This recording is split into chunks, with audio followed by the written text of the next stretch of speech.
The theme for this July is frustration, and maybe having to think things through can be helpful, might also just be fucking frustrating.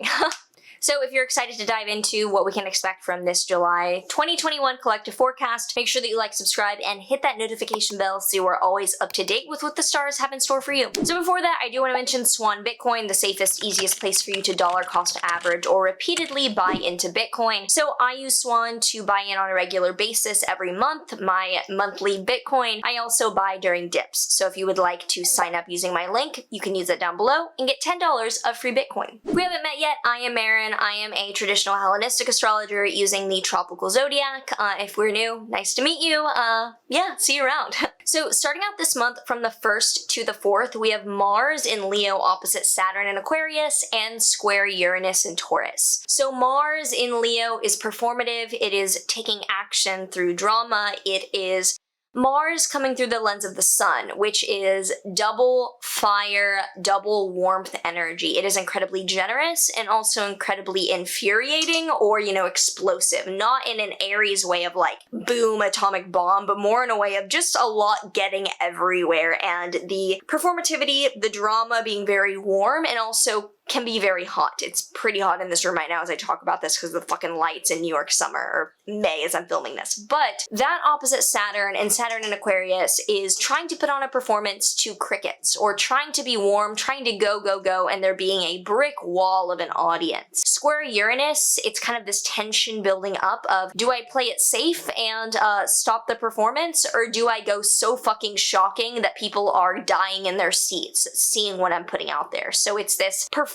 that we are confused about either holding back from, being very timid about, or completely going a 180 and being like, I'm going to do the most clickbait thing in life possible. So by the 6th to the 9th, we then have Venus in Leo in the same position opposite Saturn and square Uranus in Taurus. This is then about the aesthetics or the values then lining up with our actions. It's kind of like we take the Martian action and then we're like, well, I gotta follow up with this. Did I play it safe? Maybe I need to wear more neutral colors. Did I fucking go all out? Then maybe I need to make this a complete marketing like ordeal, like, which is a bit backwards, but when you think about the way that we behave as humans, like action first and then justification tends to be what a lot of people do. So I'm not surprised and this makes sense. Venus, but opposite Uranus, which is ruled by Venus, does mean that we might be harmonizing a bit even in this tension. So the way that we validate our actions just smooth things over a bit. On the 9th, there's then a new moon in Cancer, and I have a full video on this, which you can watch at my channel. Overall, this is a very moody new moon. It's moody because the sun and the moon are in Cancer, which is a moody ass sign. I love you all anyway, but with the sign ruled by the moon, which changes so often, it is fucking moody. And Venus and Mars are together in Leo opposite Saturn and square Uranus, which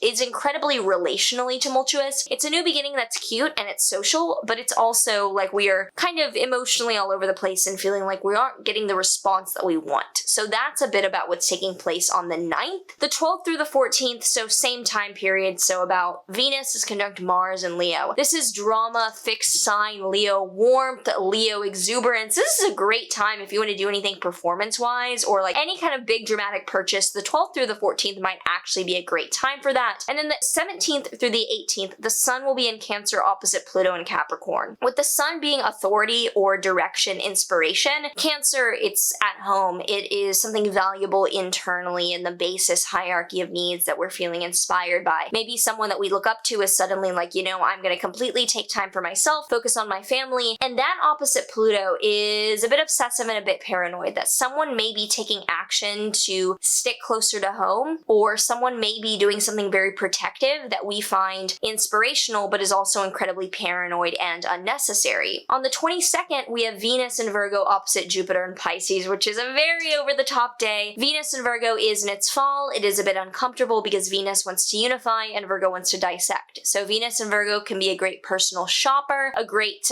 even like analyst, a computer analyst, a coder, someone who finds value in doing things meticulously and dissecting them. Opposite Jupiter, it inflates this, and Jupiter dignified in Pisces is like, we feel great about a scavenger hunt or doing like a really detailed shopping spree that day. So the 22nd could actually be a good day if you want to do anything that is aesthetically intentional and very curated, because you'll probably get satisfaction out of the particularity of it. On the 23rd, there is a full moon in Aquarius, which is a completion, a culmination of proportions that are like mature, and we are like, goodbye. We are completely, you know, ready to cut the cord, to be like, I am better than this. I've had a good time, but I'm heading out. So the maturity really creeps in around the 23rd. On the 25th, with Mercury in Cancer opposite Pluto, that is when some words could be very obsessive, very dramatic, and very emotionally abrasive, because with Mercury in Cancer, it's already kind of emotional and indirect. Opposite Pluto, it's like we are beating around the bush and we are making a fucking mess with everything that we communicate around this. And then on the 28th through the 30th, with Mars in Virgo opposite Jupiter in Pisces, I think our actions will be incredibly incisive and might be very chilling. Like Mars opposite Jupiter can be great generosity, can also be a ton of like being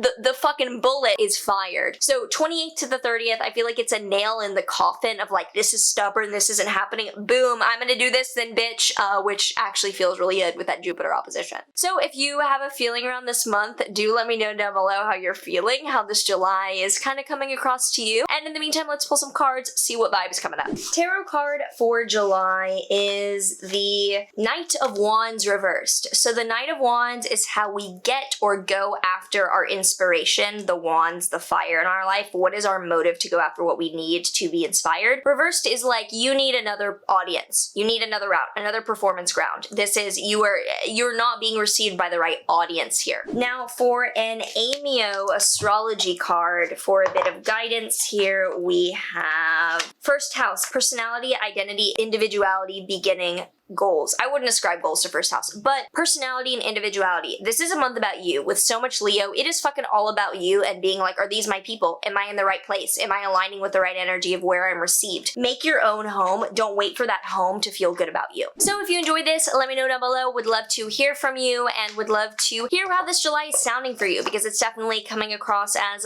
dramatic but mature. And like, we are getting the drama off of our chest, in my opinion. So yeah, I'm looking forward to it.